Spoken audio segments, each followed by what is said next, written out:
Hey everybody, today on the channel I've got a bunch of boxes to open, so let's open them up and let's talk about them.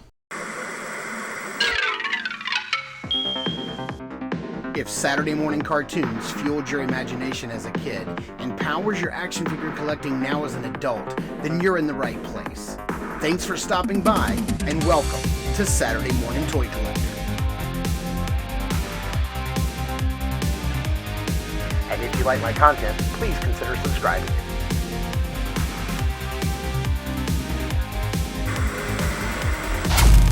Alright, so I got a few pickups this week. Literally 4 of these packages came in yesterday, and one I bought yesterday while I was out and about. The figure that I picked up yesterday while I was out and about was the McFarlane Toys Hush Batman. I found a place that had my local Books A Million had 4 or 5 of these guys, and you know I love Batman. I have a Batman shrine over here to my left, and this is just a fantastic figure. It's like that classic Hush. It's the blue and the yellow and the blue and the gray. I love it. This is my favorite Batman of all time. One of my favorite Batmans of all time. Look at that box art on the back. That Jim Lee art is amazing. And yeah, don't worry about it. We're definitely going to do a review of this guy soon. But he's going on the shrine. For those of you who don't know, if maybe I haven't said it on the channel before, Batman is probably my all-time favorite superhero. My holy trinity is Batman, Spider-Man, and Hellboy. I have all the bases covered: Marvel, DC, Dark Horse. You know, get that indie flavor in there. But yeah, that's one of my pickups yesterday. I got a box in from Hasbro. You know, anybody who knows me knows I love Star Wars. I love Star Wars. I love the retro collection. I got some vintage stuff. It's sort of like back behind me. If you can see, I got the Razor Crest back there. I got some helmets. I love Star Wars. I have so much Star Wars stuff, I literally have nowhere to put it in this room, except for a little bit of, this side. A little bit of, these are my retro collections here. Some droid stuff up there. I got a little bit in here just because I have so much of it. I don't have anywhere to put it. I love the Black Series collection, but I got to tell you, collecting Black Series right now is super, super tough. It's hard because they don't want to put out enough figures, and they don't want to put figures out in a timely manner. Literally, what did they just reveal? They just revealed the Pike Warrior and a Tusken Raider, both from the Book of Boba Fett. But since then, we've seen Andor come and go, Bad Batch Season 2 come and go, and we're over halfway done with Mandalorian Season 3, and they're just now giving us Boba Fett figures. It's kind of crazy. Look at this packaging Hasbro's using now. Look at this. Instead of bubble wrap or plastic or peanuts, look at that. That's pretty cool. I've never seen that before. But today, here we have the Dr. Aphra. This is the second release. I had the first release of Dr. Aphra before, but I sold it when I sold off some of my Black Series figures, and now she's like skyrocketed on the secondary market, so don't want to go track her down again. But this is done in that book packaging that we've seen, so this will probably show up at my Books A Million, because that's really the only place in town that has ever carried these. But you can see some nice, beautiful artwork there on the front, a shot of the figure there on the back and her accessories, and then if you open it up, oh, there is no window. Check that out. It's just like the new Black Series. So it's got a little tab that folds out and plugs in right here. But we don't actually get to see the figure. That's new. But yeah, Dr. Aphra. I love that artwork on the front. That's really cool. And yes, we will be doing a review of this because Black Series releases are few and far between. This next package here is from Mattel, specifically Mattel Creations. I think it was probably 3 weeks to a month ago, maybe, that I pre-ordered this release. And this is from the Masters of the Universe Revelations TV show. We have a box inside of a box, ladies and gentlemen. A box inside of a box. But this is going to be the Evil Lyn in her evil goddess form from the end of season 2, I believe. Let's see if we can get this out. And there it is, man. That looks really nice. Look at that box art. Big, beautiful art on the front. Wraps around the sides. We got another nice piece of artwork on the back of Evil-Lyn in her evil form. And let's just see how this opens up. Inside, you have another piece of artwork. And I think that's just a little cover. And then there you have it. Plasticless packaging, by the way. Yep, that just happened. So there you have the sorceress looking all Abby from Last of Us Part 2. I'm assuming some of her accessories are down in here. If she comes with any, I'm not sure. I haven't opened up this figure, but she looks really, really, really cool.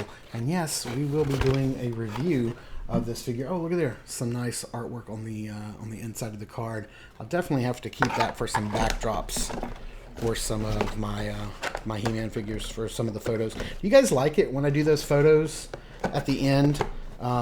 It makes the review process take a little longer when I do those. But I've had a little bit of feedback that people kind of dig it. And if you do, please let me know in the comments down below. I'd love to know if you like it. I'm not a professional toy photographer at all. I use my iPhone. I've got 4 cheap little lights that I got off of Amazon that I use. And you know, I just do the best I can. I am definitely not a professional toy photographer or reviewer. I'm not a professional anything, to be honest with you. Now, I've got 2 more boxes down below, and they came on the same day. Like I said, they both showed up yesterday. This is not indicative of my normal weekly pickups. This is not something that is very normal at all. I don't want to give off the impression that I am super wealthy and I have the ability to just buy hot toys willy-nilly. I did go through a phase where pretty much all I was collecting was hot toys several years ago, and I think I had my collection up to probably somewhere around 40, maybe 45-ish Hot Toys figures, but we ended up needing a new liner for our swimming pool, and those things are extremely expensive. The installation is extremely expensive, so I ended up selling off all, and I mean all, of my Hot Toys figures. And then I kind of slowly got back into them. I have, let's see, I think I have 5 right now. I have Mandalorian in his original Season 1 Durasteel armor. I've got the Book of Boba Fett in his re-armored look, or maybe that's Mandalorian Season 2 Boba Fett in his re-armored repainted armor look. I have Nightmare Batman and the Black Suit Superman, and I have regular Blue Suit Superman, all from the Justice League. But I really did want that holy trinity of Batman, Superman, and Wonder Woman. So let's see here. So I went ahead and got a Wonder Woman figure. Now, they have made many, many, many Wonder Woman figures from Hot Toys. They've made, I want to say they've probably made somewhere in the neighborhood of 6 or 7. There's the training version, there's Justice League version, the gold suit from Wonder Woman 8, 1984. There is the Justice League version, the Batman v Superman version. There's so many versions of Wonder Woman out there. But all of them had the same problem for me, something that I just didn't care for, and that was all of them had rooted hair. Now, I'm not a big fan of rooted hair. I think it looks frizzy and can get out of control, and you have to manage it. And look, I'm into collecting action figures, not combing Barbie's hair. Although, I think that's what my wife thinks I do when I play with my action figures. But anyway, I did pick up the Wonder Woman 1984 version. This was the very first version of Wonder Woman that has sculpted hair. So I've never done a Hot Toys review on this channel before, so this will be very interesting. We will get around to doing a review of Wonder Woman here, but she's got the brighter, more vibrant colors on her suit because 1984 was a more brighter and vibrant movie. Despite what you think of the movie, because it really wasn't the best Wonder Woman adventure out there, it did have its moments. It had some good stuff. It's got Pedro Pascal. So I mean, come on, there's that. But it had some good action scenes here and there, but overall for me it was just a miss, which is probably why we're not getting a third one. But she is going to go on my shelf next to my blue and the old red and blue Henry Cavill Superman, because I am a fan of Zack Snyder's Justice League. Henry Cavill will always be my Superman. May his character rest in peace. I'm sure James Gunn's going to do an amazing job. In James I trust, but I still love Zack Snyder and I love the Snyderverse.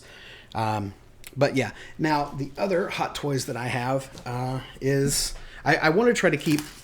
I say I want to try to keep my Hot Toys all Star Wars, but I literally have more superhero. I have 2 Superman, Batman, and now Wonder Woman. I have 4 superhero Hot Toys, and only 2 Star Wars Hot Toys.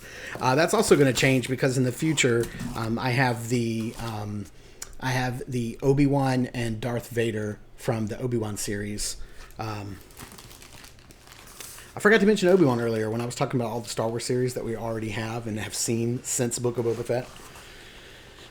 Forgot to mention Obi-Wan. But I do have those 2 Hot Toys pre-ordered and planned to come sometime next year. But this is something that went on sale. It went on sale. There was like $5 shipping. I had some coupons, so I kind of stacked all that up, and I picked up something that I've been wanting for a while, and that is Mando and Grogu deluxe set. It comes with the little pram from season 1, and this is him in his Beskar armor, because I'm a huge fan of The Mandalorian. It's my favorite Star Wars thing going on right now next to Bad Batch, and I'm loving it, despite what people think about season 3. I know people think season 3 is kind of missing the mark a little bit, and it's kind of not nearly as good as season 1 and 2, but I'm enjoying it. It's kind of back and forth. It's kind of up and down for me right now. I love the world building. I love the lore, so I don't mind episodes that, just focus on Dr. Pershing. That was a good episode, but I just want Mando, man. Just give me Mando and Grogu blasting stuff. When they went to Mandalore, that was like my favorite episode. And this last episode was really good. So anyway, that's my toy haul for this week. And like I said, please don't think I get Hot Toys every week. I certainly don't. I certainly can't afford it. When I do, I have to like stack up coupons, or I wait for a sale, or like some free shipping, or I use Klarna to like break the payments up, do that sort of thing. But yeah, that's my toy haul for the week. Now I do have McFarlane Toys, Demon Slayer, Nezuko, and Tanjiro. They are coming in tomorrow, but I really wanted to do this today. I had some free time and I wanted to sit and talk to you guys about toys. So I wanted to get these boxes opened up and get them in the trash can and get some stuff out of here. So thank you guys so much for tuning in and watching this video. I super appreciate it. What did you get this week? Did you get anything cool? Let me know in the comments down below. Thank you guys so much for watching. This has been the Saturday Morning Toy Collector, and I'm your host, Mark. Remember, I will see you in the toy aisles.